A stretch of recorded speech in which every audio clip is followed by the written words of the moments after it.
ha? Welcome po sa Daniels. Sana ba kape, Mayor? Ito po ang programang Bawal ang Pikon. Get it straight with Daniel Razon. Naglabas nga po ng temporary restraining order ng kataas-taasang hukuman sa pagpapatupad ng ordinansang nagtatakda ng curfew hours sa mga minors dito po sa 3 syudad sa Metro Manila. Kasama po dyan yung Maynila, Navotas. Kanina kausap natin si Mayor Chanco ng Navotas. At ang lungsod na pinamumunuan po ng ating panauhin ngayong umaga. Ito pong Quezon City. Ano kaya ang kanilang ngayong reaksyon dito sa TRO na to? Let's welcome back to the program, Mayor Herbert Bistek Bautista. Mayor, morning. Welcome back, welcome back. Thank you, thank you. Have a seat. Thank you, thank you. Magandang umaga po sa inyong lahat. Parang, gwapong-gwapo tayo ngayon, ha? Naghahanap ng ano eh. Ha? Ganon? Hindi. Tawa ko nga si Chris. Parang naghahanap ka na naman ng gulo. Naghahanap ka na naman ng away. Pero ano ba nangyari sa demanda sa'yo? Dinimanda ka nung kalaban mo. Sino yung ano sa curfew? Hindi. Sino? Yung huwag mamaya sa na yung eleksyon. curfew. Sa eleksyon. Dinimanda ka dahil namili ka daw ng boto. Doon sa sa Amoranto. Hindi naman totoo yun. Wala naman ako doon. Ay, syempre, hindi ka naman ikaw magbabayad. Syempre, yung iba papautusan mo. Hindi ko, ang tawag doon sa korte. Nasa korte na, hindi na pwede Sub judice. Sub judice. Hindi naman detalye yung tinatanong ko eh. Ang sub judice yung detalye. Tsaka wala pa nakukulong doon. Oo nga. Pero yun, si Governor ER na overspending. Hindi naman dinideclare yung pangbinipi ng bibili ng boto, di ba? Hindi naman kami namimili ng boto. Hindi, yun ang reklamo. Ibig sabihin, reklamo nila. Yun ang reklamo sa inyo. Pero yung kalaban mo na yun, kaibigan ko rin yun, si Samonte. yung may mga kaibigan mo, no? Dinidemanda ka. Ang klase mga kaibigan yan. Bakit bigla-biglang... Ano ba pinagmula nun? Wala ba talagang namigay man lang doon ng... Baka napagkamalian or something? Hindi ko alam eh. Parang may video akong napanood or something. Nagbibigayan? I was not there eh. Oo, na nagbibigayan. Bibigayan siguro. So that's being used. I really don't know the story. I left it with the attorney Makalintal. Siya na bahala. Pero ba't naman kailangan mamili pa ng boto? Wala naman. Hindi ko nga alam eh. Sige mo, Oo. dominant party, tapos walang dominant opposition. Diba? Oo. What for? Tsaka, feeling ko di ka mamimili ng boto. Hindi ko gawain yun eh. Dahil, sabi ko, sino kalaban mo doon? Wala. Hindi, meron naman. Kaya lang, hindi siya dominant na... Wala sa dominant. So, abangan natin, hindi ka naman matatanggal sa pagka-mayor pa siguro. Hindi naman sana. Hindi, dahil wala namang wala pa namang, hindi pa umuusad yung kaso. Wala pa. Nasa Comelec legal pa yata. Okay. So, puntahan natin ngayon itong issue ngayon dito. Kasi kanina kausap ko din si Mayor Chanco sa Navotas. At kausap ko din yung abogado ng si Attorney Falsis ng abogado nitong Spark. Actually, 3 lang kayo na nasama na city. Hindi nasama yung Mandaluyong and other cities na nag-i-impose din ng curfew. For the reason na ang sinasabi nila, yung inyong ordinansa ay defektibo. Okay. Dahil may mga kakulangan na lumalabag doon sa Juvenile Justice Welfare Act at meron pa rin silang ginagamit na sinasabi ng Constitution. Ano ba yung napag-aralan mo ba to, Mayor? Yung Pinirmahan ito, ginawang batas to noong 2014 pa. Yung isa, 2002 pa, sa Malabon. Di ba? So, okay lang. Una, we welcome the question, no? Oo. Kasi, proseso naman yan, bahagi ng proseso ng demokrasya. Yes. And kami naman sa Quezon City, kung kinakailangan na sinabi ng Supreme Court na, alisin nyo tong provision na to nung ordinansa para matuloy nyo pa rin yung ordinansa. Di okay lang. Oo. Ang unang ginawa ng Quezon City dyan, tingnan mo, ang term na ginamit, hindi naman curfew discipline hour ang sa amin. Okay. This is a Quezon City Discipline Hour Ordinance. No? Na nagsasabi na ang kabataan below 18 years old ay hindi dapat lumabas na ng bahay, nasa loob na siya dapat ng bahay at hindi pagala-gala sa kalye from 10 p.m. hanggang 5 a.m. ng umaga. Hanggang 5 a.m. Oo. Nagsimula itong ordinansa na to dahil dun sa panahon ng uso nun ng Rumble. Mga gang war. Gang wars, batuhan ng kotse, 'di ba? Binabato yung kotse, maandar lang babatuhin. Wala ko yung kotse, batuhan ng kapoy ng babato yung kotse. Yung kotse dadaan. Binabato yung kotse. Binabato yung kotse. Oo. Batuhan ng kotse. Kinon. Mga incredible Hulk kaya tayo mo ngayon. Mabigat. So, yun ang ano. Yun doon nagsimula lahat yun. May mga, kasi gala-gala sa gabi, mga... Tapos, of course, nung pag gumagawa ka naman ng batas, dadaan ka sa public hearing, consultations. Yes. Totoo. Tapos, pag na-aprobahan ng council, debate. Pag na-aprobahan ng council, idadaan pa namin sa city legal office yun. Were they not invited? Di ba? Kagaya ng mga grupo ng mga I kabataan. don't know. Ay, syempre nagkonsulta rin. Kasi di ba may mga ano yan? May escape pa nun eh. Yes. So, sigurado ba? So they were consulted as well? Oo naman. And I feel that because bago lang yata itong organization nila na Spark. It's a new organization. So, hopefully, maliwanagan na rin ng mga LGU na Navotas, Manila at Quezon City kung ano yung nararapat namin i-implement. Pero dito ba sa ini-implement ninyo, kasi 17 below lalabas, meron bang, kasi sinasabi nila dito, hindi dapat na i-penalize yung mga bata at dapat hindi daw dapat na hulihin kung nakita, naglo-loiter, idiretso sa bahay.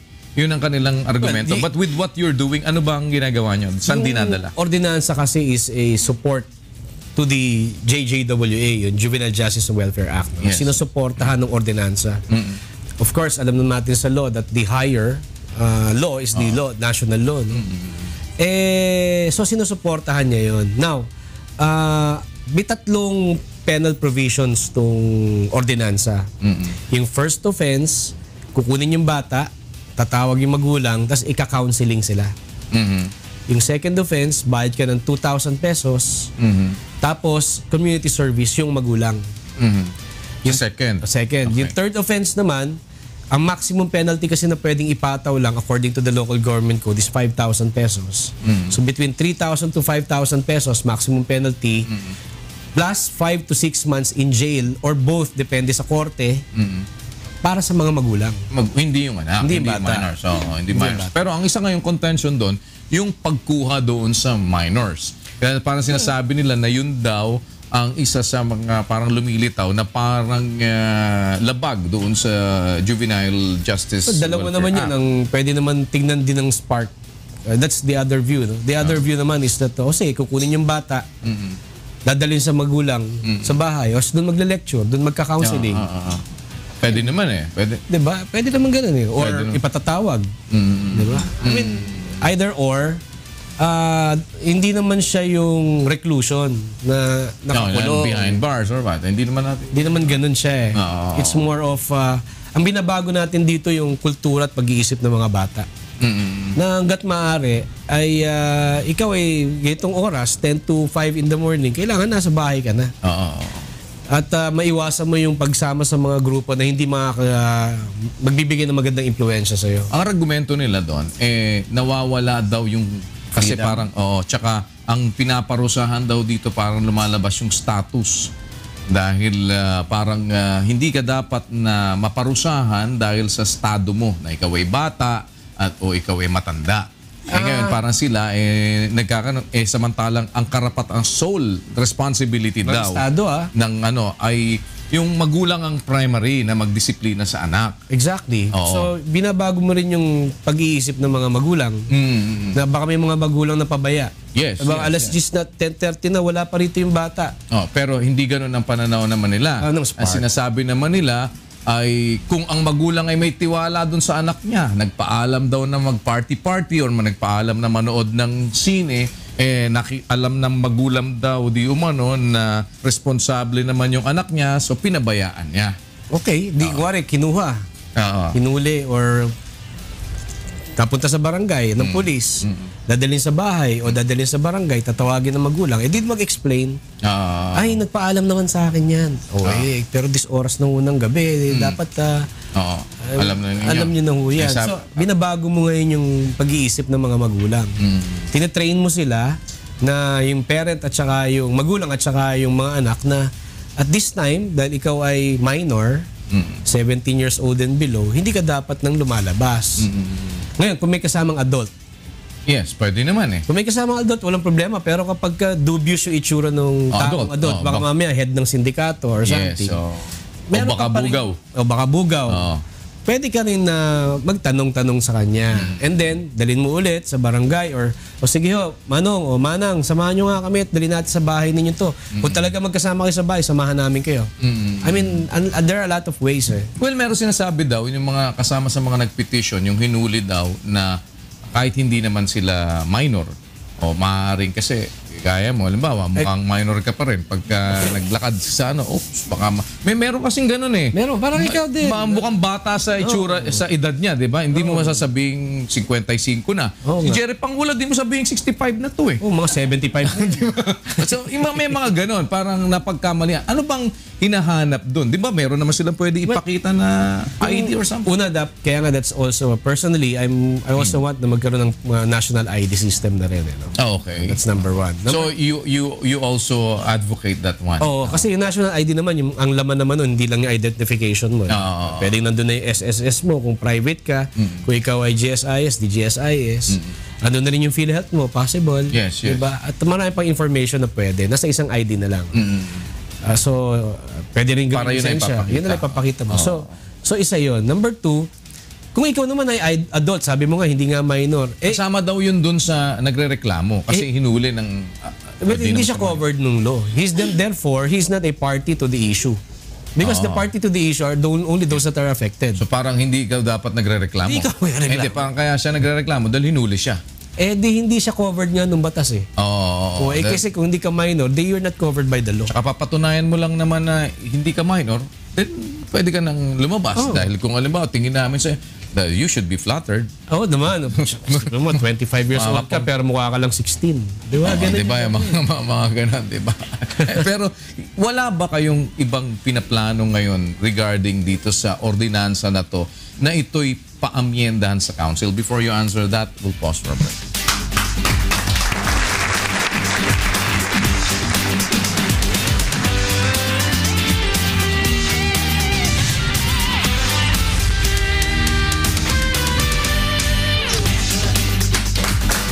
So ang programang Bawal ang Pikon, Get It Straight with Daniel Razon. Kasama pa rin po natin, Mayor Herbert Bistek Bautista ng Quezon City. Meron po bang, Mayor, dun sa ordinansa ninyo ngayon? Babaguhin or or until after na lang na lumabas yung ng Supreme kasi ang una, as of today, wala pa kami natatanggap na opisyal na dokumento galing sa Supreme Court about the TRO. Okay. So pinapatupad pa rin ninyo yung curfew? Hanggang ngayon. Meron pa rin kagabi. And then secondly, ang pagkakaalam ko, according to the legal department, pagka nakuha na namin yun, we are required to answer within 10 days. Okay, so sasagot kami within 10 days. In the meantime, pagka nakuha namin officially, disuspended yung TRO namin. Pero meron sa mga barangays kasi ng Quezon City na may sariling barangay ordinance on discipline hour. So sila, pwede nila implement yung kanilang barangay ordinances on discipline hour. Dahil hindi naman yun ang under petition. Hindi naman yun. Hindi rin yun under TRO. Hindi, city ordinance lang. Hindi naman yung barangay. Hindi, sila yun.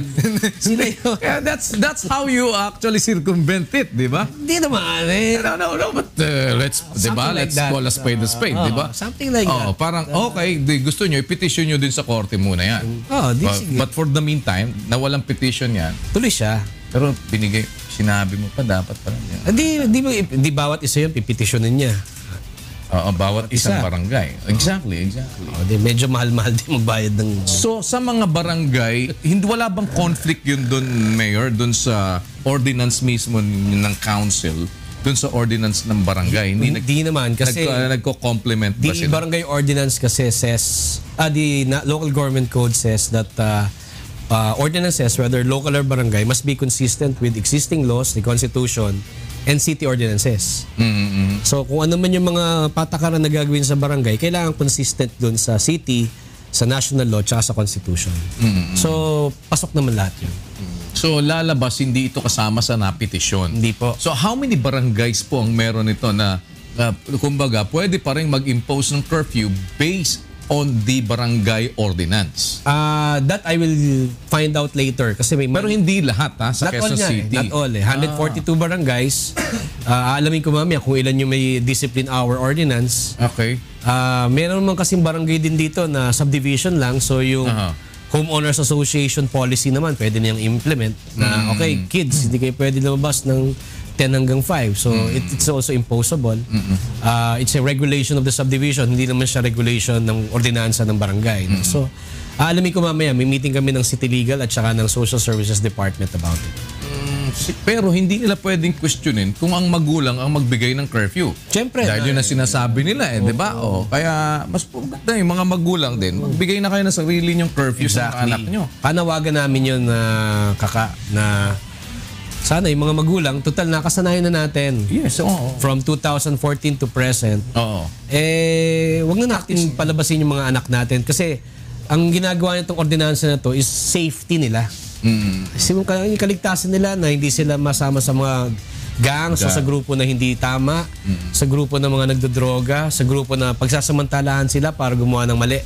Yun ang atin dun Tapos sa magulang naman, training din sa kanila na tingnan mabuti yung kapakanan ng kanilang mga anak. So yun yung purpose ng ordinansa na ito. Hindi sila mabiktima din ng kung ano-anong mga... Yes. Diba? Exactly. Well, ngayon, ang nakikita natin ngayon dito ay isang battle between yung mga kabataan na parang feeling nila ay... restricted yung kanilang movement. Oo, dahil dun sa mga ganyan. Pero dito ba sa nakikita ninyo ngayong sistema naman ng pag-aresto sa mga drug users, drug pushers, dito sa inyo sa Quezon City, ilan na bang napatay?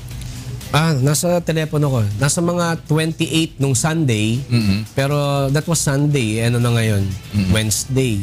So, meron 3 yata kahapon. Isang pulis nga yata yung isa. Yes. Tapos nung a day ago, mga 3, 4 din or 2. So tingin ko nasa mga 35 na ang na-neutralize. Ilan yung mga sumuko na dito sa Quezon City? Kasi kahapon, nakita ninyo, yung isa may sumuko sa akin kahapon dito. Napanood ko. Pinatawag ko nga yung so marami ng ganon. 4,000 plus, almost 5,000 na yung sumuko Dito. sa Quezon City. So sa 4,000 na sumuko, na-process ba ninyo yun, Mayor? The Office of the Vice Mayor ang nagpo-process nun dahil siya yung pinaka-chairperson ng Quezon City Anti-Drug Abuse Council. And dun sa initial findings and report na binigay sa akin, sinegregate nila sa 3 grupo yung mga sumuko. Yung una, yung okay lang sa counseling, ibig sabihin, hindi pa talaga lulong. Hindi pa talamak. Yun namang isa naman medyo may tama na, so kailangan ng i-rehab. May mali. Oo. May mali. Oo. Tapos yung ikatlo naman, yung talagang may topak na. Mental na yun. Kinukomit na namin sa mental yun. So yung pang-rehab, saan nyo dinadala dito sa atin? Ang Quezon City government, nung panahon pa ni Vice Mayor Tito Soto, nagtatag siya ng isang rehabilitation center. Ang pangalan na Tahanan.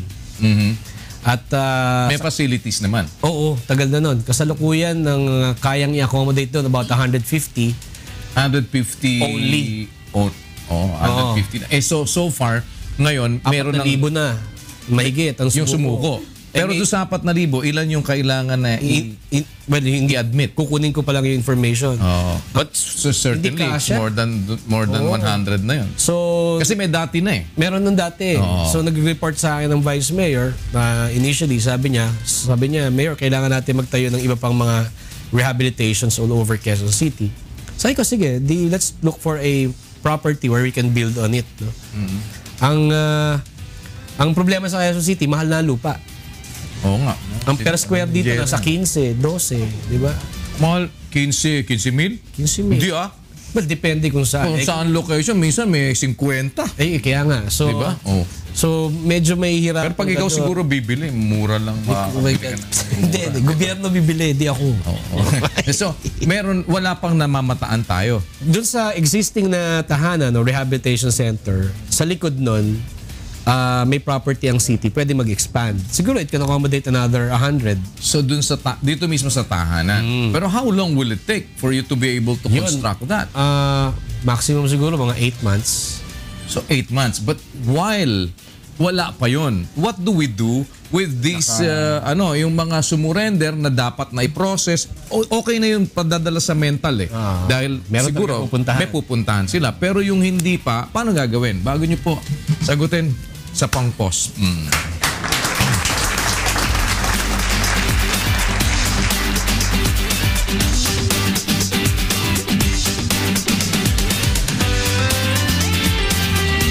Pwede sabihin, meron radio.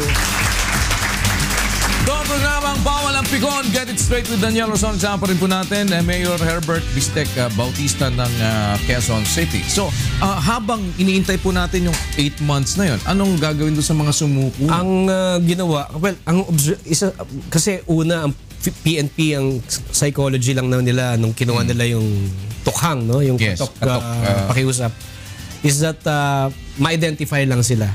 No? Kasi dati, pag sinabing, sino po siya dito?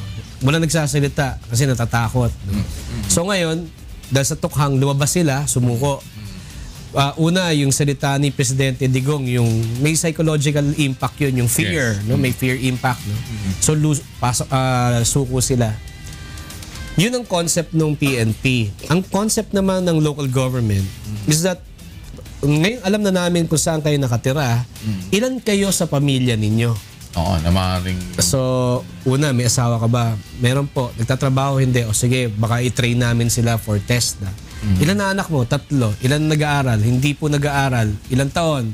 Isang elementary, isang high school, isang humpinto sa pagka-college. O sige, tingnan natin, baka pwede kuha na ng scholarship. I mean, yun yung local government side. Plus yung rehab side. No? Okay. So, ang nangyayari dito, dahil siya sumuko, na-identify namin yung laman ng pamilya niya, yung sumuko ngayon, nakakommit dun sa barangay official. No? Dahil kilala niya yung area niya eh. So, nakakommit sa kanya yun, minomonitor siya. Yung QCPD o yung police, minomonitor din ang movement niya. In and out, yung bahay, kung ano itsura, kung may dumupunta o wala. I remember, sa news kahapon yata, ng isang araw, tumba eh.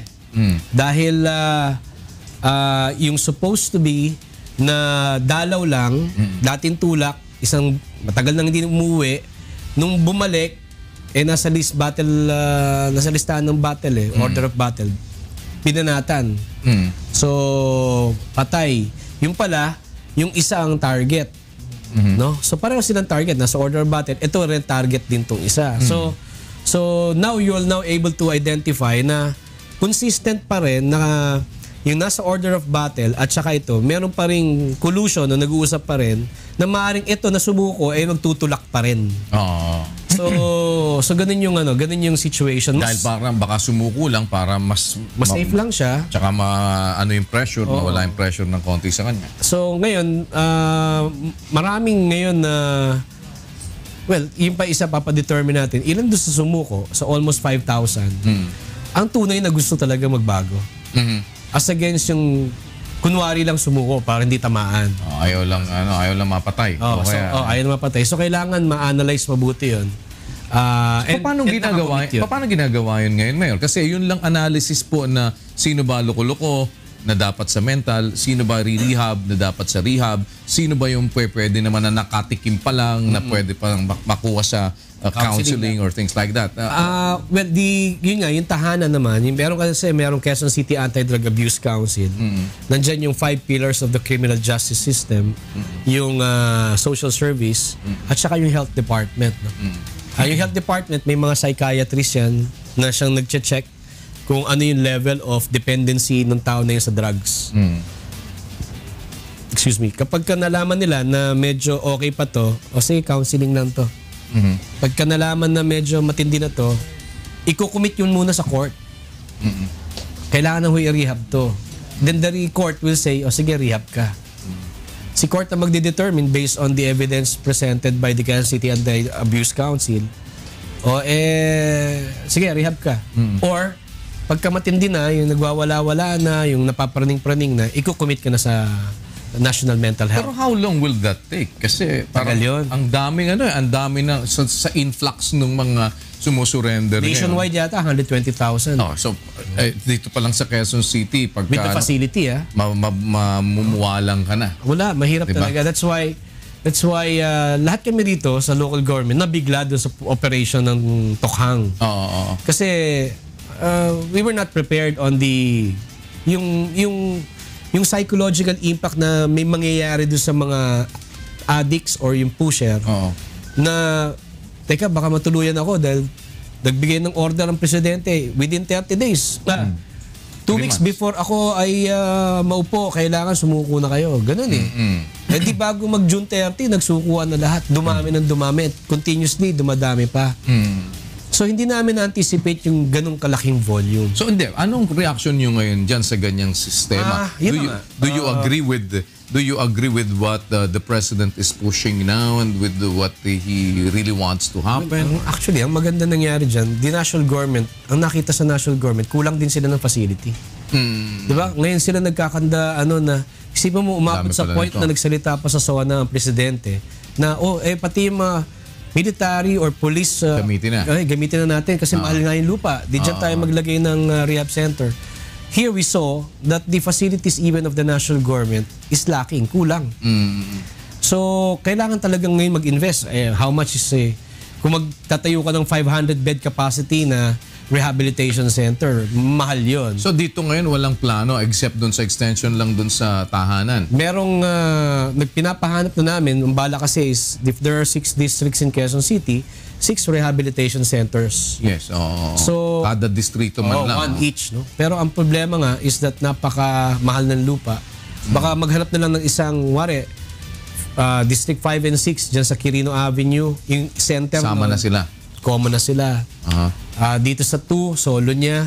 Sa 3 and 4, pwede magsama. Yung 1, pwedeng gumawa ng sarili. So, naghahanap kami ng lupa. Hindi kaya bago mangyari naman yung mga yun nadagdagan na naman ng mga addict dahil diba? Exactly. That's the point. It's really a situation na kahit mismo yung Department of Health National, even the DDB, nagkabiglaan. Doon na nakita na hindi nag-i-invest ang both local and national ng tamang investment for rehabilitation. So ngayon, sa inyo, ang long-term solution ninyo dito is to put up itong mga rehab na to dito sa mga iba-ibang distrito lang. Isa sa mga long-term yon. Ang isa sa mga long-term, kailangan simulan na. Nung ako yung head ng Anti-Drug Abuse Council ng Quezon City, nung ako yung vice mayor, ang kailangan tinuturuan on anti-drug, yung ine-educate yung mga magulang. Yes. Kasi minsan yung mga magulang ang addict yun na nga. So, nung panahon natin, nung bata tayo, tayo yung tinitrain ng, itong drugs, ganito. Yes, So, yung iba na inganyo kumuha. This time, tuturuan mo yung magulang through the PTA kasi doon sa Dangerous Drugs Act, kasama ang school, kasama ang church. So, yung guro at saka yung principal, they are given the police power or the authority to counsel and apprehend. At maging part ng intelligence community na magsumbong. So, isa yun. Kailangan palakasin yun. Number 2, itrain yung mga magulang through the PTA or through other associations how to identify kung yung anak niya ay nagdodroga. So, ituturo sa mga magulang, ang mata ganito, namumula this oras ng gabi, this point, halimbawa, as 8 ng gabi, lumalabas.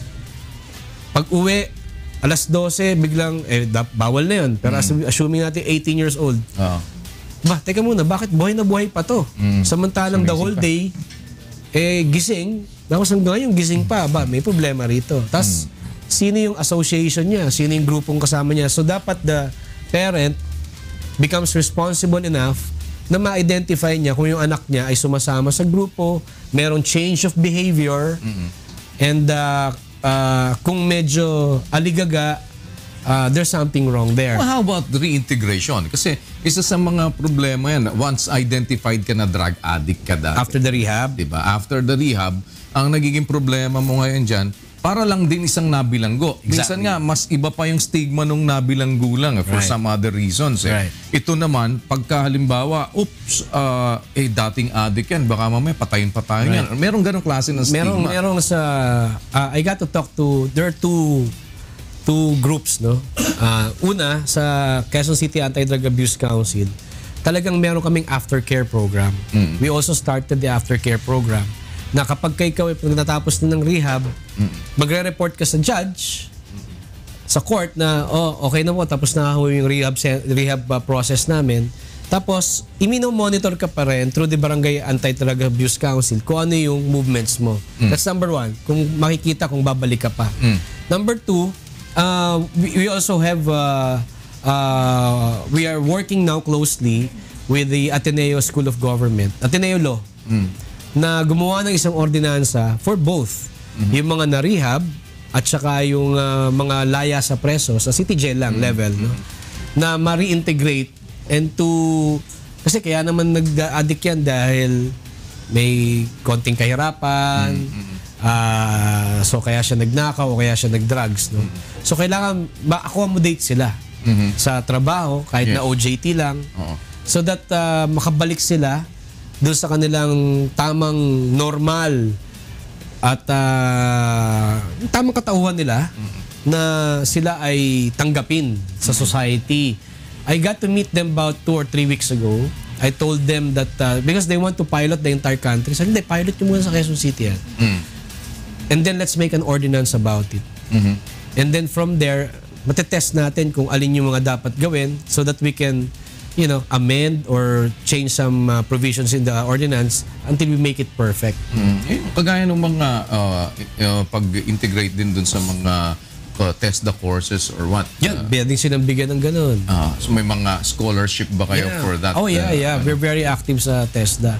But that's a good suggestion na dahil ang tinitingnan lang dito yung employability lang muna kasi nung mga taga-Ateneo But I guess before you're employed, if that person does not have a skill, dahil ka sa TESDA. Dahil paano anong trabaho. And then from there, makikita mo yung discipline niya, no? Kung, okay, on time ba siya papasok, ligaga pa rin ba utak, you can actually monitor him or her within the span of the training area, no? Pero ngayon, nakita ninyo kasi dati pa active naman kayo sa drugs, even si Senator Tito Soto, one of his parang advocacy siya noon pa. Ngayon, parang lumilitaw, sinasabi niya, ngayon lang naman mayroong ganitong aktibong presidente, anti-drug campaign. Right. Ano bang reason? Talaga bang matindi ang, kagaya sa Quezon City, ilan na bang sindikatong lumapit sa'yo? Nakakilala mo? Wala akong kilalang sindikatong drugs. Ang alam lang namin dito, talagang pinapatay talaga dito yung, tsaka hinuhuli yung mga Chinese nationals. Pinapatay yung mga supposed to be alleged pushers, mga ganong, di ba? Yung nanlaban. Pero hindi, halimbawa, yung mga sindikato na yung mga gustong talagang bakuran yung like halimbawa sa mga jails. Di ba, siyempre, may mga alam natin ng bribery dyan I've not heard of an incident na nagkakaroon ng pasok. I think you have to do some investigation kung meron nga sa City Jail. I've not heard of anything in the Quezon City Jail as managed by the BJMP. Doon sa rehab. Minsan, sa rehab mismo, meron din daw. Medyo mahigpit doon. Meron din nagtutulak Medyo mahigpit doon. I've not heard of any... Pero wala ba kayong mga balita tungkol doon sa mga bribery ginagawa sa mga... nasasakupan ninyo? With regard doon sa pagbibigay protection din sa... Kasi sabi nga nila, later on, magiging narco-politics na tayo. Ang pagkakaalam ko, it's more of the... Kaya nga, di ba, it's kaibigan natin sila dating DD Pagdilaw, DD Tinio ng QCPD. Pero, it also very pains us na may ganyan nangyari sa kanila na pagbintangan sila. Dahil kasama sila sa pinangalanan ni... 5 generals. na 5 generals. So, may mayor pa nga daw sana nga, mayroon talagang mayor. Meron daw mayor tsaka vice mayor doon sa Abra? Mindanao. Hindi, sa Mindanao mismo. Anyway, there are about 35 or 25 mayors. Hindi pa lumilitaw pangalan mo. Dapat, wala naman ako doon. Hindi ba? Hindi nga. Hindi ka ba... Bakit ako magugulat ako, nandun pangalan ko. Hindi ka ba naalok ng mga generals? Hindi, kasi, ang... Di ba, supposed to be sa law. Ito, alam ni Jerry. The law says that kapag ka merong i-appoint na chief of police, magbibigay ng 3 list yung PNP sa'yo and then you determine kung sino sa pinag-mayor. Pero simula na naging mayor ako, inihahain na lang sa amin yung bagong district director. Ganon. Iba nag-a-appoint. Ibang palasyo nag-a-appoint. Tapos, maliban doon, bago mag-courtesy call sa akin, nagka-courtesy call muna sa iba, Hindi naman sa speaker ng house. Hindi, wala akong sinasabi. Hindi. So, kanino magko-courtesy call na Hindi ko iba? na alam, di ba? So ikaw na pala. Nag-courtesy call ka na ba kay... Opo, galing na po. Okay. O sige, may magagawa pa ba tayo? Nandiyan na yan, di ba? Bakit pwede ba naman yung wala kang magagawa? Wala akong choice kasi... O ayaw mo lang there are gawin? 3 lists. Hindi nga. Kung halimbawa, 3. O pimili ka sa 3. Wala kang binigay na list. Hindi ka PNP. binigyan. Hindi. Pero di ba dapat binigyan ka? Wala nga. Hindi nga. Bakit hindi mo sinabi sa PNP? Teka muna. Bakit naglagay ka kami? Kahit kami, nag-usap kami ni Lani, ni Mayor Lani Cayetano. Sabi ko, kamusta yung chief of police mo? Ikaw ba pumili? Hindi. Ano nangyari? Binigay lang sa akin. Ha? Wala nakakuha kang list? Hindi rin ako nakakuha kang list. Hindi. Kaya nga nagwala si Mayor Thomas Menya, di ba? Hindi nga. Kaya nga. Hindi ba pwede kang magwala rin doon? Di ba parang Yeah, but kasi di ba bastusan ba to? Di ba we already wrote the Napolcom and the PNP about it. Oo. So wala pa silang response. But I don't think that will happen now. Or still the same. I hope that they follow the law. Na talagang there should be. But you are the mayor. Why are you not asking them to follow the law? Sumulat na nga ako. Hindi, pero bakit mo tinanggap yung Sumulat na nga chief ako. of police? Sumulat na dati. Tagal na nag-chief of police dyan eh. Tahimik ka lang eh. Wala akong magagawa kasi dahil... Ba't ka walang magagawa? Mayor ka. Hindi na, ako mayor lang sa title pero hindi talaga ako yung mayor. Ganon? So hanggang ngayon, di ka pa rin mayor? Ganun talaga ang buhay. Di mag-vice mayor ka na lang. Parang ganun na nga rin ang ending. Parang ganun din eh. Parang hindi nagbago. Ganun din pa mangyayari doon. Di lalabas pala niyan puppet ka. Masakit man pakinggan eh.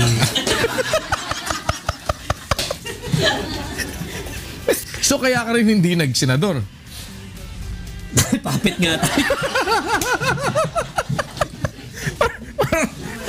Teka muna, on air ba to? Anong kasunod ngayon yan? Saan pupunta, puppet? Sa kabilang kamay. Kasi last term ka na ngayon. Last term na. Well, ang plano ko mag-aral o kaya magturo. Ganun muna. Kasi magbabago yung rules. Di ba, from unitary gagawin. Pag naging federalism. So, hindi ko pa alam. So, tinatanong din ako ni Senator Alan. Sabi niya, balita? Tsaka Senator Coco, si SP. Sabi niya, anong balita? Anong plano mo? Last term mo na. Babaguhin yung rules eh. Hindi ko pa alam kung anong rule. Kasi hindi wala pa akong plano. So, in the meantime, sabi ko, trabaho lang muna ako as acting mayor. Ano masabi sa'yo ni Mayor Belmonte? Okay lang siya. Okay. So, last term na rin siya eh. Ganon. Okay, kaya kataman-tama yun. Mangyayari na talaga yung gusto mo. Na ikaw ang vice mayor. ikaw na ang vice mayor. Ulit. Talagang hindi ka ba makaalis sa saya ng mga... Hindi naman. Malaki lang ang respeto natin sa nakakatanda sa atin. Iba naman yung respeto kaysa sa pagbulag-bulag. Hindi naman bulag-bulago. Siyempre. Binigyan ka ng pulis. Di ba? Tinanggap mo lang. Di pagbubulag-bulagan. Mas bibigyan mo ng wisdom yung kanyang... Sir, sabi mo, boss. Sabi mo, basta ikaw, boss. Wala problema. Diba? Kailan ka magbabago? Kaya dapat mag-meeting tayo para natin gagawin natin. Parang... So yun nga. Ano plano mo ngayon? Ano plano mo ngayon dito sa nalalabing panahon mo dito na? Gano'n na lang. Ganun din. Before the elections, di ba? Sabi ko, yung problema natin, yung informal settlements. No? So, yung pa isa pala. Matanong ko na yan, kagaya niyan. Isang malaking factor ngayon niyang sinasabi na no demolition without relocation. So ikaw, panay ka demolish, walang relocation. Hindi naman, meron naman. Hindi, wala nga eh. Meron. Sa Agham, 10,000 families here were relocated in Montalban. Pero that's a big problem. It is a big problem. Actually, ang problema dyan, ang yung demolition as ordered by the courts. So, ngayon nga, with the pronouncement of the President, are you going to, which are you going to follow? Well, the order of the president or the order of the court? Ang sabi naman ng presidente, kapag ka-private yung merong informal settlements, no, may occupants na informal settlement sa settlers, hopefully before the court decides, kailangan mag-contribute naman ng konti yung may-ari ng lupa para mabigyan sila ng relocation. Kung may pera sila, bumili ng lupa para yung NHA naman ang gagawa ng babahay para sa kanila. So that naiiwasan yung conflict. So pagka yun ay private land. In Quezon City, there are about 91 to 92,000 informal settler families on private land. Ganun kalaki. So, out of 192, from 236,000 in 2010, naibaba na namin sa 192 yan, 1,000. Of the 192,000, 92 or 91,000 nasa private land. Nililitis yung iba dyan. May kaso ngayon yan. So, anytime that could explode, meaning sabihin ng courts, alis na kayo dyan dahil nanalo yung may-ari, dahil gagamitin na niya productively yung kanyang lupa. No? That's a problem. Doon magkakaroon problema sa demolition ng walang relocation. Pero yung balance, out of 192, yung 100,000, 28,000 to 30,000 para ma-solve yung traffic sa EDSA, kailangan magawa na yung NLEX-SLEX connector. So, kahapon nakita ko sa news na itutuloy na yung NLEX-SLEX connector. Ito yung galing sa Taguig, The Fort, Pasig, diretso ng Eastwood, tataas ng Katipunan Blue Ridge, dire-diretso ng Ateneo, Miriam UP, tapos hanggang dyan sa may bridge, papuntang Luzon. Tapos kakaliwa ka, Congressional Extension, papunta doon sa ating depot ng mga sasakyan. Pero ito, diretso ng Luzon. Ang tagos ito, NLEX. That will solve and take out about 55,000 cars daily na ito ang gagamitin nila, NLEX-SLEX. So tuloy na yan. Ang problema dyan, merong nakatira na 28 to 30,000 informal settler families. So tatamaan itong lahat na to ng demolition pag nagumpisa. But the question again will there be a relocation para kaya tama yun. Nung sinasabi, nung hinihingi ni Presidente Digong na bigyan niyo ako ng emergency power, sabi niya, nakaganon pa siya. Di ko... Gusto niyo, mabilis, emergency power. Kung gusto niyo matagal, okay lang. Sabi niya, bahala kayo. Tanggapin ko muna. Ko na lang. Diba? It will take a longer time. Ako naman, I was also proposing supporting the emergency power to be given to the President to address traffic in Metro Manila. Pero kailangan isakop niya nga yung buong paligid ng mga probinsya. Kasi nga, because mahal na yung lupa sa Metro Manila at saka wala nang space sa Metro Manila. Di ba sabi niya nga, sagad na. Sagad na. Di ba? He means, punong-puno na talaga yung Metro Manila. Kailangan isakop mo on the emergency power yung Pasig, yung Pampanga, Bulacan, Rizal, Laguna, Cavite. Kasi doon medyo mura pa lupa. So yung mga tatamaan mo ngayon na 28 to 30,000 families para sa NLEX-SLEX at saka yung C6. Dito yan, manggagaling naman yan ng Kalamba. Pagkatuloy yung dike, from Taguig ulit, dadaan ngayon ng Pasig, pupunta ng San Mateo, babagsak ng konting Marikina, diretso niyan, ang tumbok niyan sa Batasan mismo. Tapos merong phase 4, ang tumbok nun San Jose del Monte, Bulacan. Dire-diretso yan hanggang Angono, hanggang Pandi, hanggang makarating ng Aurora. So, pero with the things going ngayon... 1,000 pamilya yun. O kaya nga, with the things going ngayon, hindi mo pa magagalaw basta yan dahil wala kang relocation site. You need the emergency powers to the President to expedite bidding. Okay.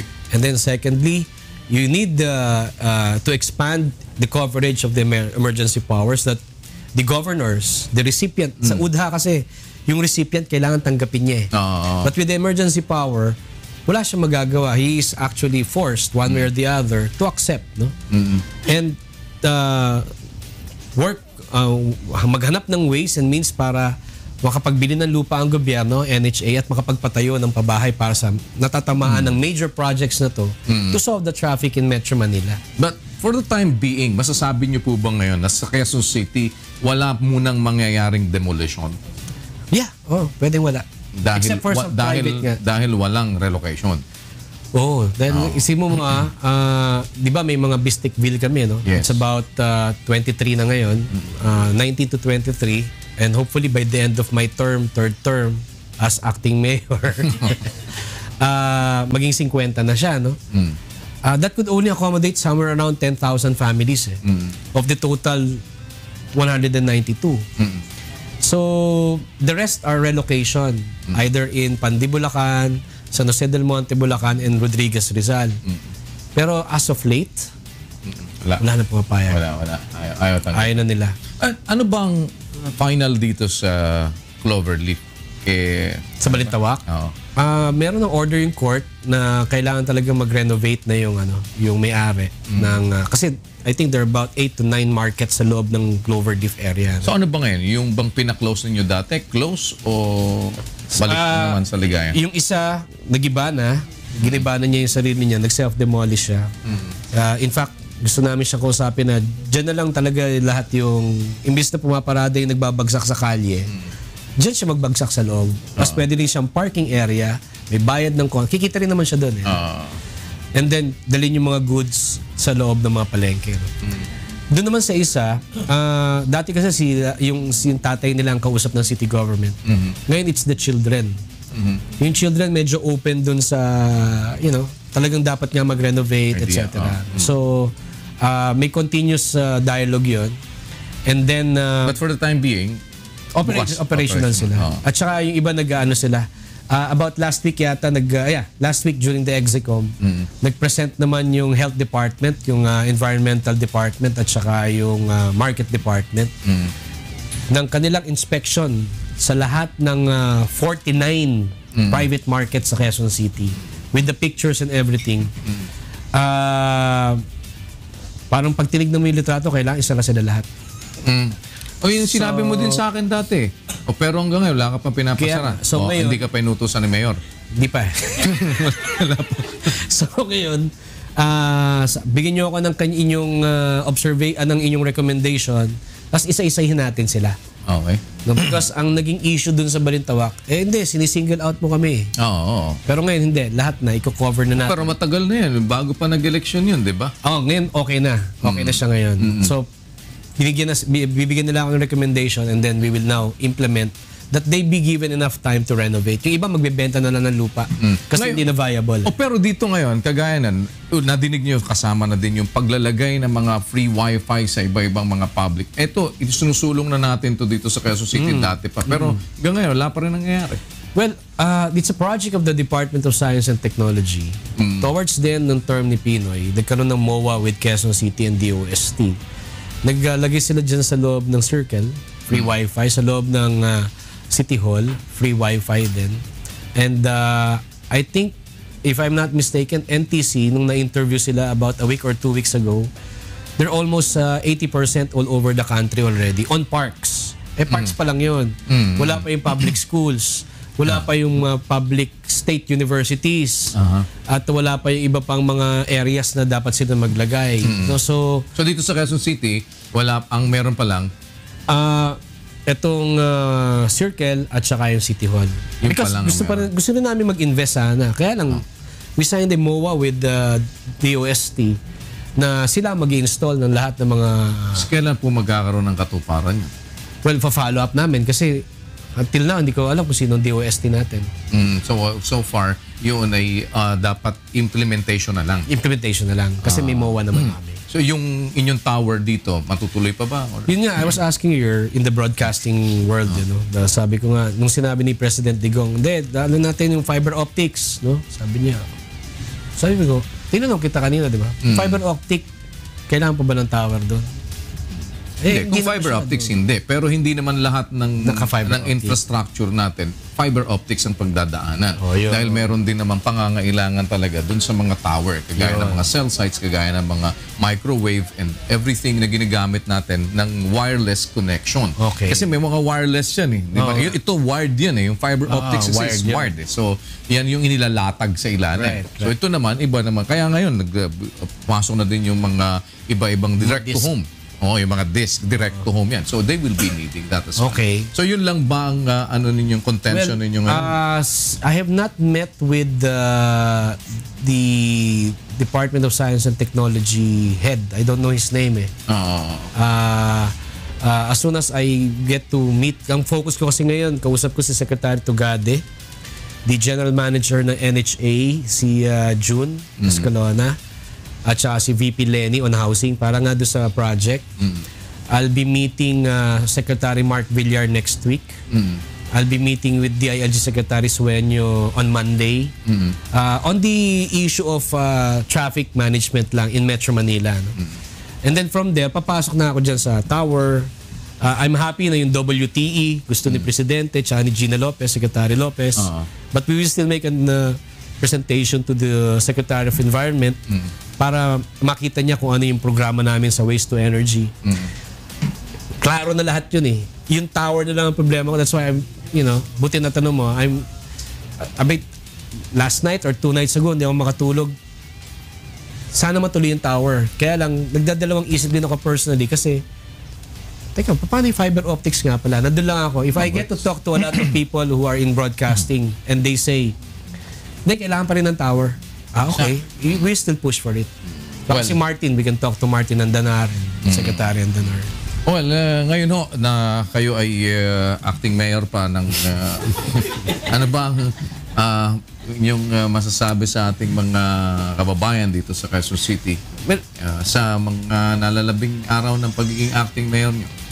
Una sa lahat, maraming salamat kaka at pinagbigyan nyo akong maging acting mayor sa Quezon City. Wala ka ba planong lumipat ng partido? PDP laban? Well, okay naman kayo ni Senator Coco. Kasama ko sa NYC yan. Isang grupo kami. Ayaw ba lumipat? Sa youth movement. No, at least, baka di ka na maging acting mayor pag nandun ka. Well, hindi ako niyayaya.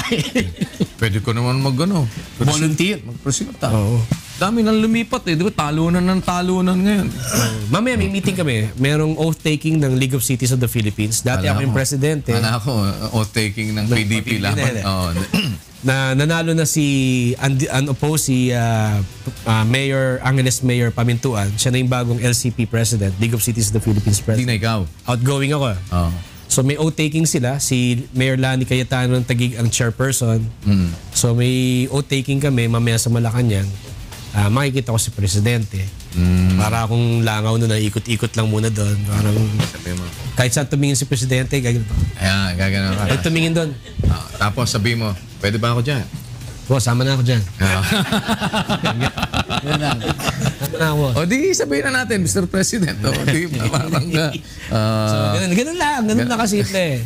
Tapos pagka bulong ng konti, boss, Mr. President, minsan sama ako sa karaoke nyo. Mahilig kumanta eh. Oo nga.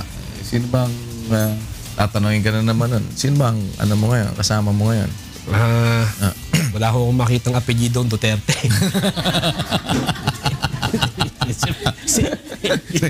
Naghanap na yun. No? Well, para sa ating mga kababayan na nag-e-expect ng iba't ibang dapat na mangyari dito sa Quezon. Marami pong mangyayari.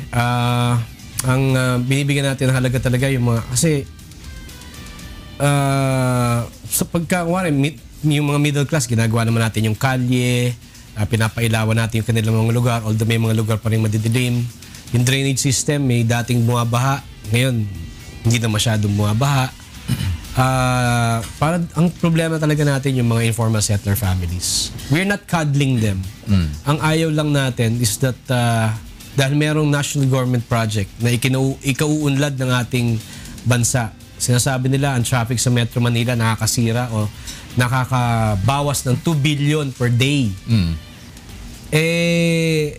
Hindi naman natin pwedeng basta na lang silang alisin. Kailangan maging socially inclusive yung programa natin. Maging bahagi sila ng programa. At ang isa sa mga hakbang para maging bahagi sila ng programa ay mabigyan sila ng pabahay at magandang bukas ang kanilang mga pamilya. Pag nagawa natin yun, hopefully, mabawasan na rin yung crime, mabawasan na rin yung addict, mabawasan na rin yung ano. Because yung manirahan ka sa ganung klaseng sitwasyon, talagang parang, alam mo, parang wala ka ng bukas. Ganun yung feeling eh. But if you transfer to a place in a secured, maayos na lugar, maayos na pamamahay, maayos na pamayanan, magbabago rin yung pag-iisip mo. Na maraming salamat, Panginoon, dahil eto na yung kalagayan ko. May kita mo yung anak mo na mag-aaral. Eh, magsisikap ka para mapag-aral mo yung anak mo at mabigyan siya ng magandang bukas. That is what we want. And we cannot allow na porke gagawin yung kalye para mabawasan ng traffic sa EDSA, eh basta na lamang silang itataboy. Sumasang-ayon ako na walang demolisyon kung walang relokasyon. Sumasang-ayon ako sa emergency power, pero isama yung mga probinsya. Pero hindi nyo pwedeng ituloy ang proyekto na yan kung wala talagang lilipatang magandang lugar ang humigit kumulang 30,000 pamilya na tatamaan ng mga proyekto na ito. Actually, 55,000 nga halos. Ang total yan. 60. Oh, 60. Oh. 60,000. Well, tsaka pwede ho ba, Mayor, na yung mga hindi gumaganang elevator sa mga footbridge, eh, pagganahin na ninyo? Kasi kagaya nun, last time, nagtuturo-turuan yung ano, tapos kung sino ba, ngayon, nasa inyo naman pala. Oo nga. Nalaman ko nasa inyo pala eh. Nag-MOA. Meron na palang MOA yun MOA. eh. Sa PhilCOA. Oo, nag-MOA. Pero kinaklaro pa namin sino magbabayad ng kuryente. Eh di dapat kayo kasi nasa inyo ng pangangalaga yun eh. Itinransfer na ho sa inyo yun. Nasa ano na ng seat ng pero hindi pa siya na-execute ng tama. Gawa nga may question yung legal pagdating sa maintenance. Oh, yun nga yung So, MOA hindi pa eh. Part of the MOA. Hindi pa siya Hanggang ngayon hindi pa umaandar. hindi pa siya actionable ng local. Nasa DPWH pa rin siya. Uy, bakit naman napakatagal? Di ba pwedeng padaliin yun? Eh, tayo natin kung anong plano nila dyan. Hindi, ang tagal na ho nun eh. Naka-standby lang. Sayang yung ano. Sayang facility. Sayang ginastos. Exactly. Eh, reklamo Sino na na DPWH dito? reklamo si... Hindi, ikaw yung ano eh. Ikaw na dapat ang may follow-up nun eh. Sabihin ko sa actual mayor. Acting Mayor Herbert Bautista ng Quezon City. Dito lang po sa programang Bawal ang Pikon. Get it straight with Daniel Rosso. Sabihin ko sa actual mayor.